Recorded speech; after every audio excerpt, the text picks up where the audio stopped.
Hi అండి, నమస్తే. Welcome to my channel Andhra Odisha రుచులు. ఈరోజు మన ఛానల్లో ఎగ్ రోల్ చూపిస్తున్నానండి. ఇది ఎలా ప్రిపేర్ చేసుకోవాలో ఇప్పుడు చూసేద్దాం రండి. ఒక బౌల్లో మైదా 1 కప్పు తీసుకోవాలి. 1 కప్పు మైదాలో మనం టేస్ట్కి తగ్గట్టుగా సాల్ట్ వేసుకోవాలండి. ఇంకా బేకింగ్ పౌడర్ 1 టీ స్పూన్ వేసుకోవాలి. ఇవన్నీ శుభ్రంగా కలిసేటట్టు మనం చక్కగా కలుపుకోవాలి. ఈ పిండిని కలుపుకున్నాక ఇప్పుడు మనం పాలతో ఈ పిండిని కలుపుకోవాలండి. పాలతో ఈ పిండిని కలుపుకుంటే మనకి రోల్ అనేది సాఫ్ట్గా చాలా బాగుంటుందండి. టేస్ట్ కూడా అద్దిరిపోతుంది. ఇలా మొత్తం పిండిని కలిపేసుకొని చూసారా, ఎక్కువ టైట్గా కాకుండా ఎక్కువ లూజ్గా కాకుండా ఇలా నేను చూపించే విధంగా కలుపుకొని పక్కన పెట్టుకోండి. ఇప్పుడు క్యాబేజీని ఇలా చక్కగా తురిమేసి పక్కన పెట్టుకోండి. ఇప్పుడు ఉల్లిపాయ ముక్కలు కొద్దిగా పెద్ద సైజుగా కట్ చేసుకోవాలి. ఇప్పుడు కళాయిలో కొద్దిగా ఆయిల్ వేసుకొని ఈ ఉల్లిపాయ ముక్కల్ని ఇందులో వేసేసుకోవాలి. ఉల్లిపాయ ముక్కలు కాస్త బ్రౌన్ కలర్గా రావాలండి. ఇలా కనుక మీ పిల్లలకి చేసి పెట్టారంటే పిల్లలు చాలా ఇష్టంగా తింటారండి. ఇలాగా ఉల్లిపాయ ముక్కలు కొద్దిగా వేగాక మనం ముందుగా కట్ చేసి పెట్టుకున్న క్యాబేజీని ఇందులో వేసేసుకోవాలి. పిల్లలు స్కూల్ నుంచి రాగానే మీరు స్నాక్స్లో ఇలా చేసి పెట్టారంటే చాలా ఇష్టంగా తింటారండి.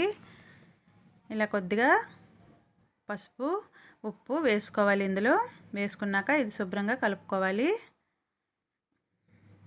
ఇలా చేసి పెడితే మరి బయట ఫుడ్కి పిల్లలు అలవాటు పడరండి. ఇంట్లోనే చక్కగా తింటారు. ఏదైనా మనం ఇంట్లో చేసింది పెడితే పిల్లలకి చాలా మంచిదండి. మనం కూడా తినొచ్చు. చాలా అంటే చాలా టేస్ట్గా ఉంటుంది. మనం ఇందులో కొద్దిగా కారం వేసుకోవాలి. టేస్ట్కి తగ్గట్టుగా మీరు ఎంత కారం తింటారో ఆ కారం చూసుకొని వేసుకోండి. వేసుకున్నాక చక్కగా కలుపుకోవాలి.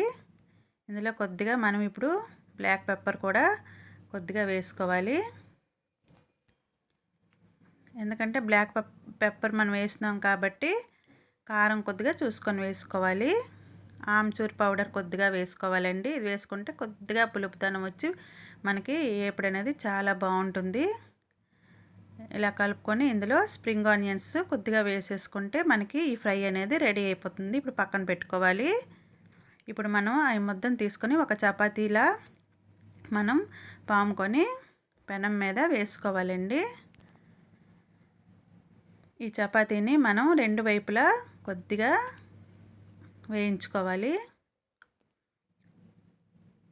మరి ఎక్కువగా కాకుండా ఇలా కొద్దిగా వేయించుకొని తీసుకోవాలి. ఇప్పుడు ఒక చిన్న గిన్నెలో ఒక ఎగ్ని బీట్ చేసుకొని ప్యాన్ పైన కొద్దిగా ఆయిల్ వేసుకొని ఎగ్ని వేసేసుకోవాలి. మనం రొట్టి ఏ సైజులో చేసుకున్నామో అదే చపాతీ ఆ సైజులోనే ఎగ్ని కూడా వేసుకొని దానిపైన ఈ చపాతీని పెట్టేయాలి.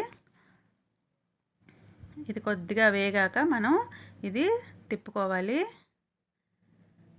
చాలా చాలా టేస్ట్గా ఉంటుందండి. ఇలా మనం చికెన్ ఎగ్ రోల్ కూడా చేసుకోవచ్చు. కాకపోతే ఇది నేను క్యాబేజీతో చేశాను. ఇందులో కొద్దిగా చిల్లీ సాసు, టమాటా సాస్ మనం పైన కొద్దిగా రాసుకోవాలండి. ఇలాగ అప్లై చేసుకుంటే మనకి రోల్ అనేది చాలా టేస్ట్గా ఉంటుంది.